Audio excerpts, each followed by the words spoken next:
안녕하세요. 산업계환공학과 석사과정 박윤식입니다. 오늘은 5번째 비정형 데이터 분석 리뷰로 분산 표상 표현 방법을 이제 워드 투 벡터로 구현하는 방식에 대해서 다뤄보도록 하겠습니다. 워드 투 벡터는 분산 표상을 구현하는 가장 흔하고 대표적인 모델로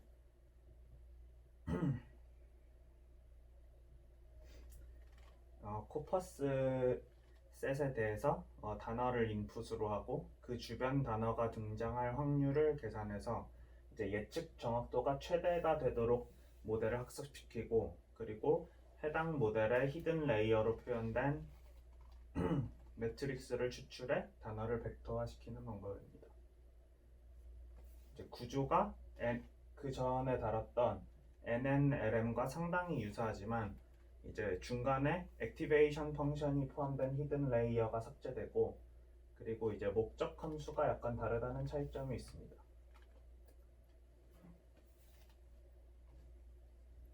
워드 투 벡터는 워드 투 벡은 인풋과 아웃풋의 형태에 따라 이제 그림과 같이 Continuous Bag of Word 방식과 Skipgram 방식으로 이제 나뉘어지게 되는데, 이제 Continuous Bag of Word 방식은 주변 단어들을 인풋으로 넣어서 이제 가운데 들어가는 night라는 단어가 등장할 확률에 대한 예측 정확도를 높이는 방법이고, Skipgram 방식은 night를 인풋으로 넣어서 주변에 있는 the mighty, Lancelot, fought bravely라는 단어가 등장할 확률에 대한 예측 정확도를 높이는 방식입니다. 이제 구조는 거의 똑같지만 둘이 그레디언트를 업데이트할 때 이제 다수의 데이터를 스킵그램 방식 같은 경우 한 번에 이제 사용을 할 수 있기 때문에 조금 더 성능이 좋게 나온다고 합니다. 그런데 모형을 자세히 보시면 저번에 다뤘던 이제 NNLM을 이제 옆으로 뒤집은 모양인데 상당히 유사함을 알 수 있습니다. 이제 가운데 탄젠트 H가 빠지고 이 점선을 저 선으로 생각하면 아예 똑같은데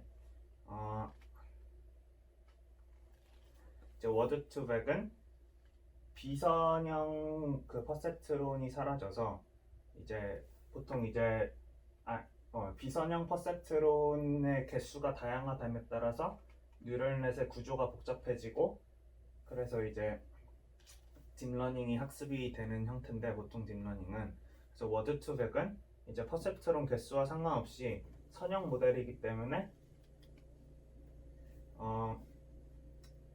그 워드 인베딩을 위해서 히든 레이어가 존재한다고 생각하면 되겠습니다. 그래서 아까 먼저 좀 더 정확도가 높다고 설명드린 스킵그램 모형을 기준으로 좀 더 자세히 설명드리도록 하겠습니다. 먼저 오브젝티브 펑션은 다음과 같습니다. 보시면은 보통 이제 정보량을 사용할 때 많이 쓰는 그 개념인 엔트로피와 상당히 흡사함을 볼 수 있는데, 이제 차이점, 엔트로피와의 차이점은 그 틀렸을 때의 경우를 합산하지 않는다는 점입니다.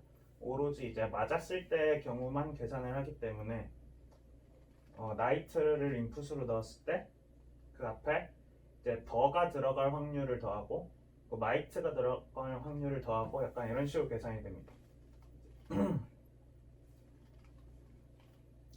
그 이유는 텍스트 데이터의 특성상 이제 특정한 상황에 대해서 정확한 정답이 있는 게 아니라, 이 문장 같은 경우에도 mighty 대신에 뭐 strong이나 handsome 등 이제 다른 정답에 가까운 단어도 많이 존재하기 때문입니다.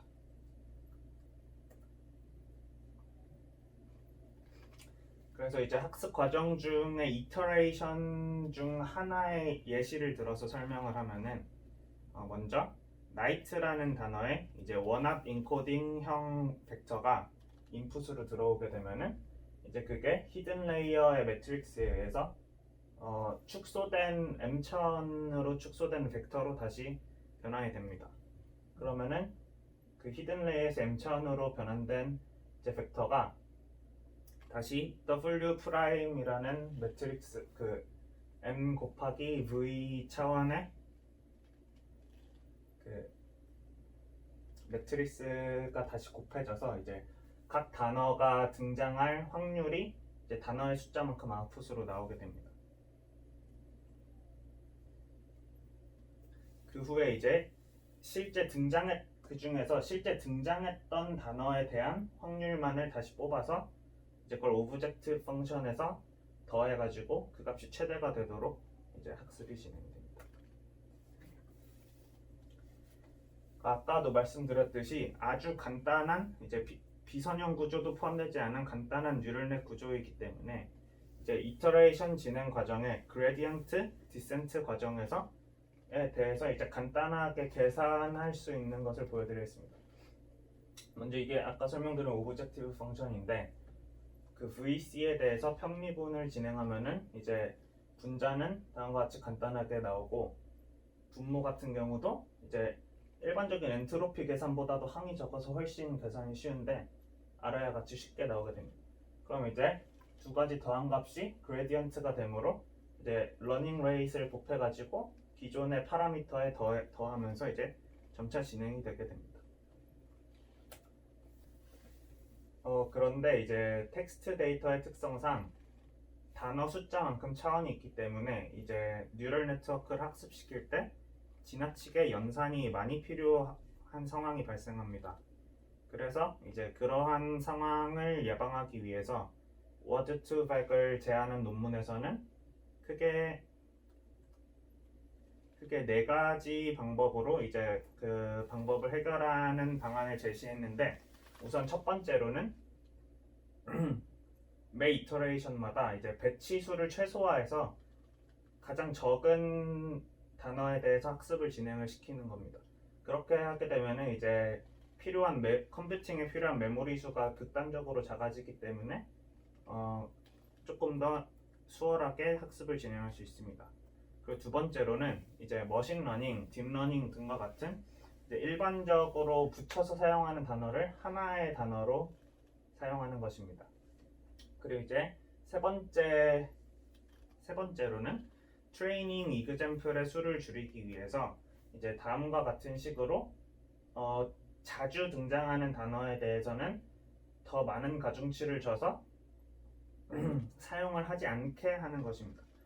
이제 이 식을 자세히 보면은 다음과 같은 마이너스 x분의 1 그래프와 루트 x 그래프가 합쳐져 있는 형태인 것을 알 수 있는데 이제 둘 다 이제 1대1 대응으로 숫자가 커질수록 극단적으로 이제 값이 작아지게 되는 형태입니다.